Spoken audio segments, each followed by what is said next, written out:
Today we're going to be reading Chapter 3 in Old Granny Fox.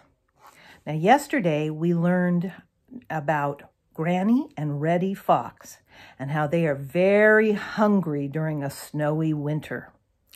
They have found a duck out in the water and they think that they are going to make a nice meal out of Quacker the duck, or at least Granny does. Reddy's not so sure. Chapter 3. Reddy is sure Granny has lost her senses.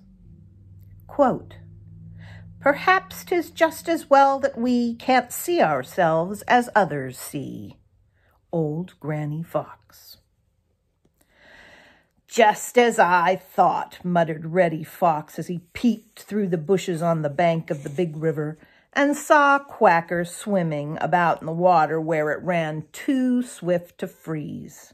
"We've got just as much chance of catching him as I have of jumping over the moon.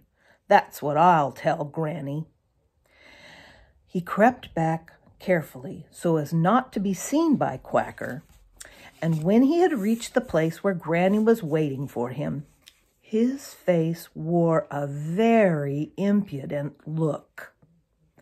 "Well," said Granny Fox, "what shall we do to catch him?" "Learn to swim like a fish and fly like a bird," replied Reddy, in such a saucy tone that Granny had to work hard not to box his ears. "You mean you think he can't be caught?" she asked quietly. "I don't think anything," snapped Reddy.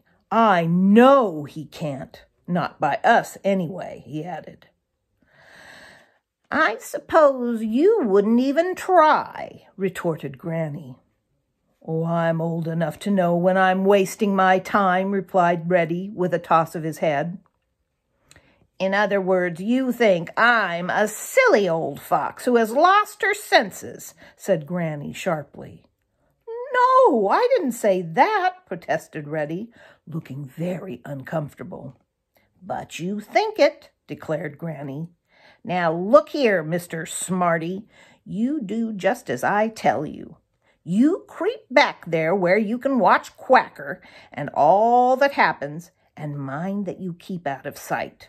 Now, go." Reddy went. He didn't dare disobey. Granny watched until Reddy had reached his hiding place, and then what do you think she did? Why, she walked right out on the little beach just below Reddy and in plain sight of Quacker. Yes, sir, that's just what she did. Then she began such a strange performance that it is no wonder that Reddy was sure Granny had lost her senses. She rolled over and over. She chased her tail round and round until it made Reddy dizzy to watch her. She jumped up in the air. She raced back and forth. She played with a bit of a stick, and all the time she didn't pay the least bit of attention to Quacker the duck. Reddy stared and stared. Whatever had come over Granny? She was crazy. Yes, sir, that must be what was the matter. It must be that she had gone so long without food that she had gone crazy. Poor Granny! She was in her second childhood. Reddy could remember how he had done such things when he was very young, just by way of showing how fine he felt. But for a grown-up fox to do such things, it was undignified, to say the least. You know, Reddy thinks a great deal of dignity.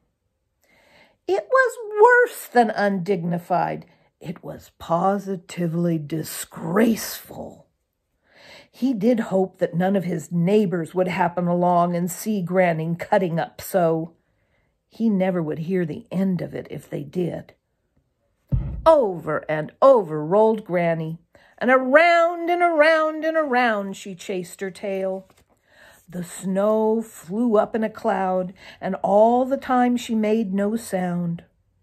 Reddy was just trying to decide whether to go off and leave her until she had regained her common sense, or to go out and try to stop her, when he happened to look out in the open water where Quacker was sitting. Quacker was sitting up as straight as he could. In fact, he had his wings raised up a bit to help him sit up on his tail, the better to see what Granny Fox was doing. "As I live," muttered Reddy, "I believe that fellow is nearer than he was." Reddy crouched down lower than ever, and instead of watching Granny, he watched Quacker the Duck.